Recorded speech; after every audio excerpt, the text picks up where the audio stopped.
نهضت سوادآموزی. حاجی زینب زن است. این جمله کو داشته باشین تا سیتون بگم که چنن و جریانش چه بیده. آدم قدیم به لطف زن سنتی و بسته شون خیلیاشون نمیدادن بچه هاشون درس بخونن. اگه پسر بیدن که باید زود در میمدن میرفتن سر کاری، یا اگه دختر بیدن یک کمی که ابلوغشون میگذشت باید ازدواج میکردن، شوهرشو میدادن. ننه مانم از این قاعده کو مستثنا نبید بنده خدا. حالا بوام تا دوم دبیرستان قدیم درس خونده بید، اما ننم بنده خدا خیلی زود از مدرسه درش آورده بیدن. بعد انقلاب یه نهضتی درست شده بید به عنوان نهضت سوادآموزی، نمیفهم یادتون یا نه، که هدفشون با سواد کردن آدمی بید که سواد نداشتن.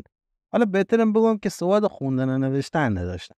سال 75 یا 76 اگه اشتباه نکنم، ننم تصمیم گرفت بره نهضت سوادآموزی و تو کلاساشو شرکت کنه تا بتونه پایه پنجم دبستانش حداقل بگیره که هم بتونه بنویسه و بخونه و یه حساب کتاب 2 تا 4 تایی هم یاد بگیره. کلاسه نهضت نزدیک خونمون بید. ما خونمون اون موقع آشوری بید، جمع زمین و فوتبال خدا بیامرز قائم. نمیفهم حالا تیم قائم حسیش یا منحل شده، ولی کلا اونجا بید. کلاس ها هم تو میدون سینگر بید، توی حسینی برگزار میشد. ننم میرفت اونجا. ما یه خانواده 8 نفره بیدیم و بعدی که بوام عمرش داد به شما به رحمت خدا ره شدیم 7 نفر و ما 6 تا بچه یک کوب ننه تشویق کردیم که برو خیلی خوبن، حرف نداره و از این چیا. خلاصه ننه ما رفت و با پشتکاری که داشت خیلی زود خواندن و نوشتن یاد گرفت. معلم ننه ما گفته بید هر جمله‌ای که در و دیوار دیدین بخونین، حتی سردر مغازات، تابلوها، اسماشون، هر چی که دیدین بخونین تا خوندنتون بهتر بشه. قدیما اینطوری نبید که هر کیسی خوش بره در. معمولاً بچه‌ها دخترها تا سن 17-18 سالگی و مثلا پسرها تا سن 16-17 سالگی گله دم ننه و بوار رو میکردن، پاساجی، بازاری، خونه اقوامی با هم میرفتن. کسی نبید که تنهایی بخواد بره.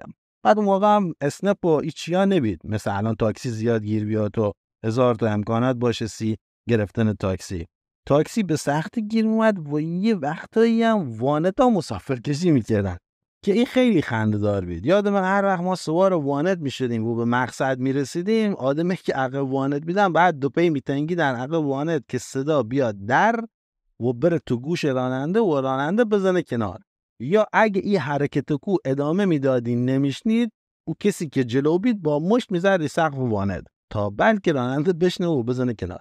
ای گفتم تا فضای حمل و نقل امروزتون رو قدرش بدونین، قبلا خیلی بد بید.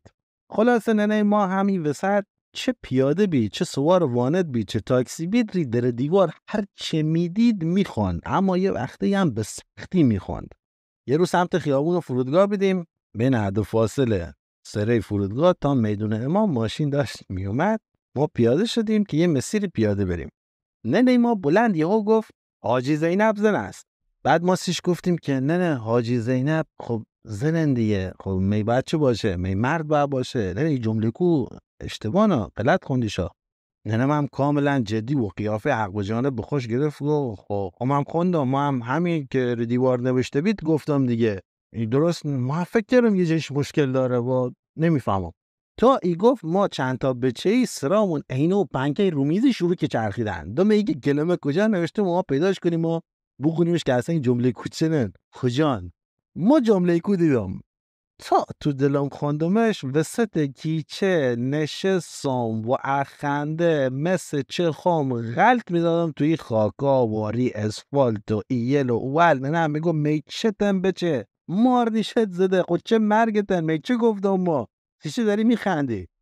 بعدش داده گلتون سینه هم گفت نه این ننوشته حاجی زینب زن است، خب این نوشته حجاب زینت زن است. هم یه مکسی کرد و سیدم گفت خب حالا هرچی هم نوشته سیشه همو ایراد میگیرین. خب ما آدمی هستم که تازه دارم خوندن نوشتن یاد میگیرم، مثل شما خوندن نوشتن بلدم اصلا بلد نیستم، شما بلدین بخونین. هم ناراحت شده، اما این نشون به این نشون که دیگه ننم جلوی ما هیچی نخوند، اصلا هیچی رو در دیوار نمیخوند. ولی ننه ما بجز ای خوندنش یه چی دیگه هم داشت. تو حرف زدن فابریک اتوماتیک خوش هم زیاد فول میکرد. البته ما این فولان نمیخوام سیتون بگم چون او خوشی پادکست دیگر و باید جداگونه سیتون فولیننم بگم که چه میگفت و چه فاجعاتی در کلمات و جمله بندی ایجاد میکرد. فقط یکیش سیتون میگم تا بفهمین که عمق فاجعه چه قبیده. یه روزی تو یه جایی بیدیم که یه مجلسی بید، حالا یادم نمیاد دقیقاً تولد بید یا جشن عروسی نامزدی چیزی، یه جشنی بید خلاصه. ننم یه بچه‌ای دید که بچه‌ی کو مادرزاد کور بید. این بچه‌ی کو فابریک کور بید، نه اینکه بعداً کور شده بید، از بعد تولدش نابینا بید. همون لحظه کو هم یه زنی با یه لباس مجلسی رد شد که خیلی ساق پوی چپل و گد و خمپی داشت. یهو این ننم در اومد گفت آخه ای از کوچیکی ساق پاش کور بیده.